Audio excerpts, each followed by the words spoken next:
ピンポンパンポーン。この動画は後編です。まだ中編を見ていない方は概要欄にリンクがありますので、先にそちらをご視聴ください。では、始まり。では、後編に入る前に少し前回をおさらいしていきます。室町時代の庭園には禅の影響が強く出てて、鎌倉時代の庭を参考に金閣寺の庭園ができたんだよね。それから応仁の乱がきっかけで後期型の枯山水ができたんだよね。禅の深山幽谷をイメージするという精神性との相性が良かったのも理由の一つだ。それから安土桃山時代に入って新しい様式として露地が出てきたんだよ。この辺りから坪庭が出てきて、庶民でもプライベートな庭が持てるようになってきたんだ。じゃあ、ここまでが前回の話です。話に入る前に、このチャンネルでは身近にあるけれどもあまり知られていない日本文化について話していきたいと思います。ぜひ、チャンネル登録よろしくお願いします。よろしくお願いします。じゃあ、安土桃山時代が終わり、江戸時代に入ってきます。世の中が平和になっていろいろな文化が出てきた時代だよね。平和が続いて余裕ができたこともあって、全国の城下町を中心に一大造園ブームがやってきます。今までいろいろな様式ができたけど、ブームは初めてだよね。特にすごかったのが江戸で、この頃は世界一の庭園都市と言われてるぐらいになったんだよ。いやいや、葵ちゃん、すごいのはわかるけどね。でも、いくらなんでも世界一は言い過ぎでしょ。そんなこともないんだよ。だって、江戸の面積の 50% が庭園でした。ちょっと、比率がおかしいでしょ。生活できるか心配になるレベルだよ。いくら平和になったからって、そんなに必要ないでしょ。私もそう思う。なんでこれほどの面積になったかというと、参勤交代が関わってたんだ。あの地方の大名が江戸に来させられたってやつ？そうそう。庭園は将軍を迎えたり、他の藩との交流の場としても使われていくことになるんだ。だから、こんなことが起きたかもね。うちの庭、最高にイケてるな。いつまでも眺めてられるわ。おはこんばんにちは。あ、お隣の大名さんご夫婦ですか。どうぞどうぞ。ああ、お構いなく。おや？それは。これがうちの自慢の庭なんですよ。どうです？すごいでしょう。ブフ。今なんか。いやいや、申し訳ない。うちと比べるとあまりにも小さいんでね。ちょっと失礼じゃないの。うちなんて大きすぎちゃって、誰が掃除してると思ってるのかしら？すまん。確かにこれぐらいがちょうどいいな。はっはっは。畜生ー。おい、隣よりも大きい庭を作るんだ。まあ、こんなやりとりがあったかはわからないけど、こうして庭は大名のステータスになり、より見事な庭を作ろうと競い合ってたようだね。そんなに江戸って大きくないでしょ。土地の取り合いになってそうだね。それでどんどん増えて、江戸の庭の数は1000を超えていたと言われています。1000はすごいな。作りすぎの気がするけど。まあでも、地方から来てるわけだから、自分の領地を大きく見せるってことでも、外交上重要だったかもね。このように、大名が作ったことから、この頃の庭園を大名庭園と言います。そのまんまの名前で、わかりやすいね。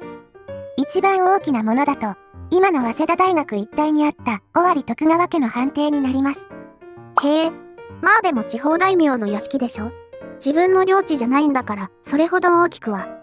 東京ドーム10個分だよ。でかすぎー。まあ、今はなくなって、一部が都立富山公園になっているんだけど、この頃は、小田原宿を原寸大で再現したテーマパークのようなものがあったらしいね。宿場ってちょっとした町でしょ。それを庭の中に再現するって、もう庭かどうかも怪しくなってくるわ。確かに。それじゃあ大名庭園の特徴を話してきます。まず今まで出てきた地泉、枯山水、露地などの様式を組み合わせて、諸大名の好きなものや個性を反映させ、自由に策定してったんだ。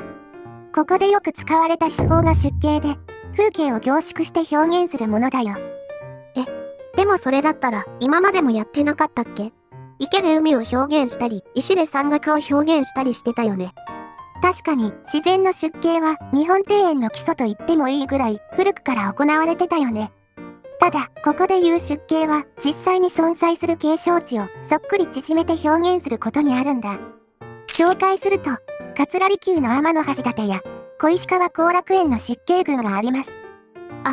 この天の橋立好きだな。そのまま似せるだけじゃなくて、石や松を使って庭園の風情も考えられてるね。小石川後楽園は、富士の白糸の滝や東福寺の通天橋など日本各地の景勝地が出景になってたり、大きな特大寺石など見どころも多いから散歩しながら探してみると面白いと思うよ。ここは散歩のしがいがあるね。出景の中でも人気だったのが富士山だね。へえ、それは面白いね。江戸に入って浮世絵のモチーフとしても人気あったけど、庭でも同じことが起きてるんだ。おお、確かに。一つ紹介すると、水前寺成就園は東海道の名所を出景していて、その中に築山で表現した富士山があります。名所を小さくするなんて日光にあるテーマパークみたいだ。そういえば、江戸には1000も庭園があったってことだけど、今の東京にどれぐらい残ってるの？残念なことに、江戸時代後の大名庭園については、明治以降にほとんどが取り壊されてしまったんだよ。現在東京では23カ所余りになっています。1000あったのが23カ所って減りすぎだよ。まあ元々が多すぎたってのもあると思うけどね。幕府がなくなって戦争もあって、それだけの庭の管理が難しくなったのが原因じゃないかな。なるほど。大名庭園は江戸ではなくて、むしろ地方に残ってるのが多いよ。諸大名が自分の領地に作ったものが現在までもよく保存されているね。そうなんだ。どのあたりに残ってるのかな？日本三名園の偕楽園、兼六園、岡山後楽園はいずれも大名庭園だね。その他にもたくさんあるから観光ついでに探してみるのも面白いかもよ。旅行の目的が増えるね。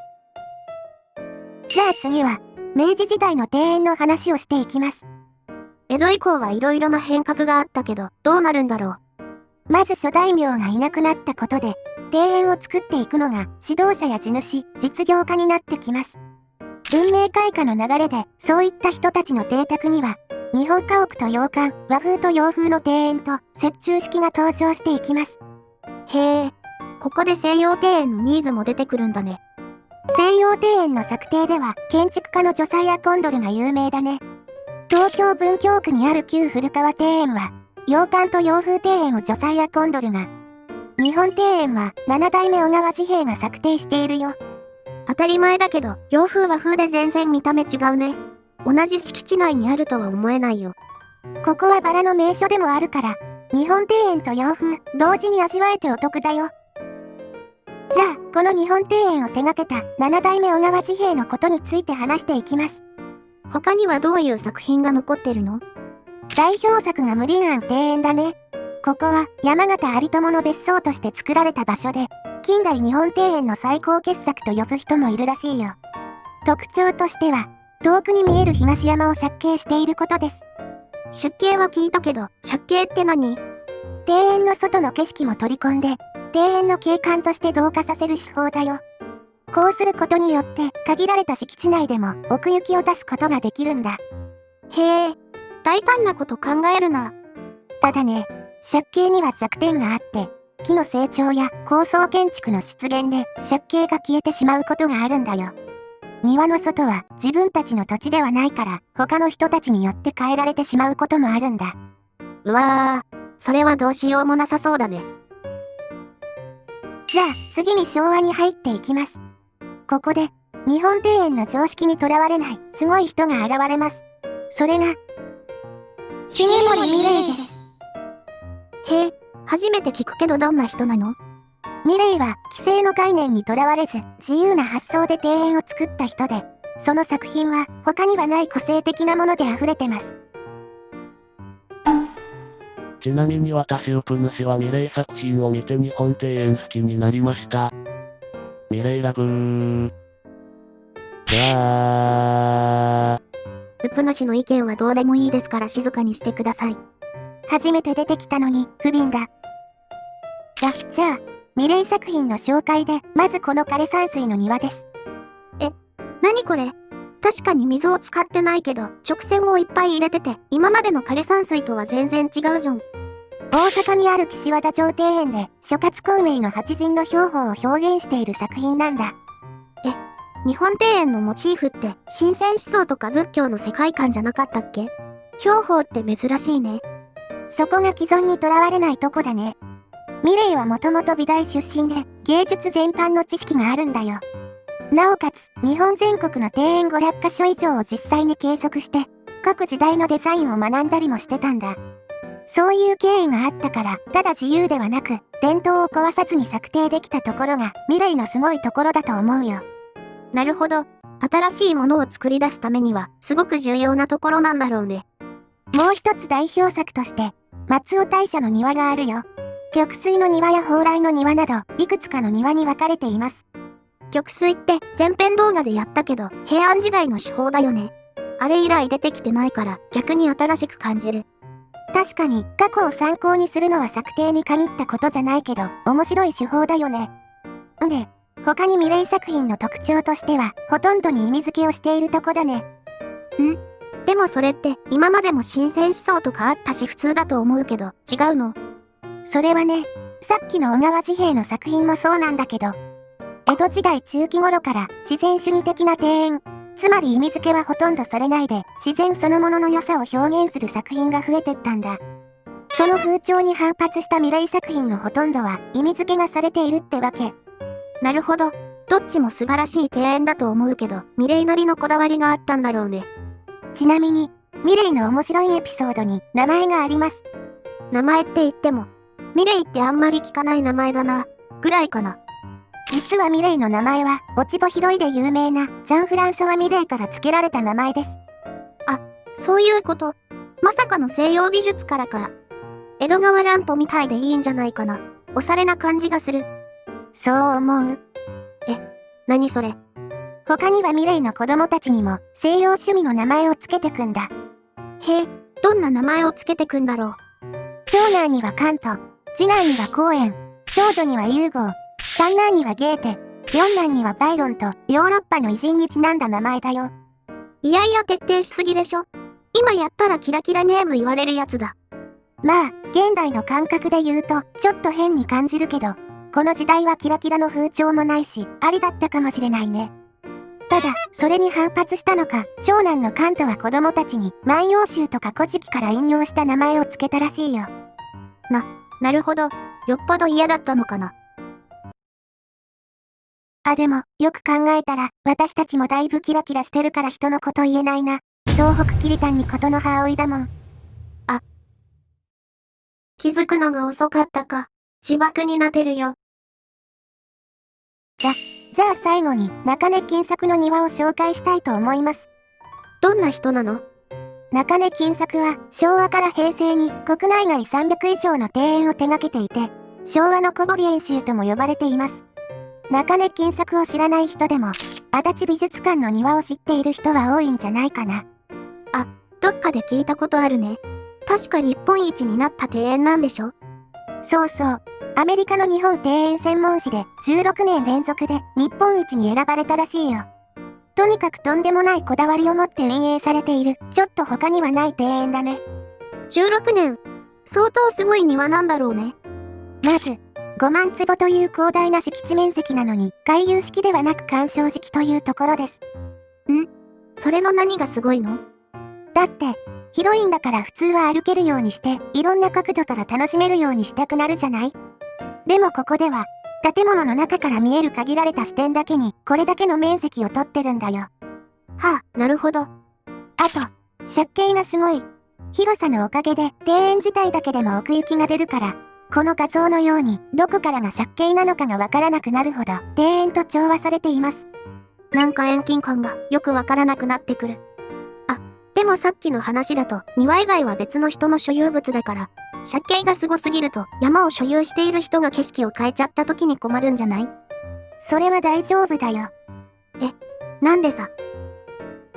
借景の山も、美術館が所有しているからだ。マジで。まあ全部かどうかはわからないけど、でもそこまでのことをやってるのってここぐらいじゃないかな。こだわりすげー。他にも庭園の維持のために松のスペアを400本用意していたり、驚くようなことをしてるんだけどこのぐらいで。ここには質量ともに日本一の横山大観のコレクションがあって、その他の近代日本画の作品も充実してるから庭と合わせて見に行きたいよ。ぜひ実際行ってみてみたいね。わびしいようつべー。それじゃあ現代に追いついたところで庭園誌は終了です。全然知らなかったけど、日本庭園ってこんなに種類があったんだね。お庭さんのサイト見ると気づかないだけで自分の近場にもあるみたいだし、早速どこか行ってみたいな。今回の動画内容は種類と歴史がメインだったから少し間を空けて、日本庭園の4大要素の水、石、植栽、景物について話そうと思います。特に石は組み方で意味を持たせているものもあるから、それがわかるとさらに楽しめると思うよ。一見すると無造作に置いてあるようにしか見えないもんね。それはめっちゃ面白そう。じゃあ今回話したことを踏まえて、あつ森で日本庭園作りしてきたら？ああ、そういえば最初そういう話だったよね。だいぶ前だからすっかり忘れてた。おーい。それじゃあ早速作ってくるよ。できたら葵ちゃんにも見せてあげるね。少々お待ちください。葵ちゃん、できたよー。あ、早かったね。どれどれ？これは自信作だよ。はい。なにこれ？いろいろ種類があるから、どれにしようか迷っちゃって決められなかったから、全部ミックスしてみたんだ。かっこいいでしょ？キリタンは先にセンスをなんとかした方がいいと思うよ。なんで